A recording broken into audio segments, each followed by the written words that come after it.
February 3. Saint Blaise, Bishop and Martyr. Saint Blaise devoted the earlier years of his life to the study of philosophy, and afterwards became a physician. In the practice of his profession, he saw so many of the miseries of life and the hollowness of worldly pleasures, that he resolved to spend the rest of his days in the service of God, and from being a healer of bodily ailments, to become a physician of souls.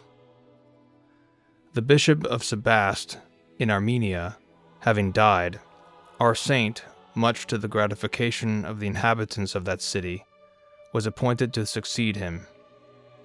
Saint Blaise at once began to instruct his people as much by his example as by his words, and the great virtues and sanctity of this servant of God was attested by many miracles. From all parts the people came flocking to him for the cure of bodily and spiritual ills. Agricolas, governor of Cappadocia and the Lesser Armenia, having begun a persecution by order of the Emperor Licinius, our saint was seized and hurried off to prison. While on his way there, a distracted mother, whose only child was dying of a throat disease, threw herself at the feet of Saint Blaise and implored his intercession. Touched at her grief, the saint offered up his prayers, and the child was cured.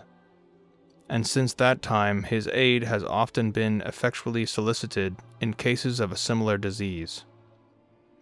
Refusing to worship the false gods of the heathens, Saint Blaise was first scourged, his body was then torn with hooks, and finally he was beheaded in the year 316.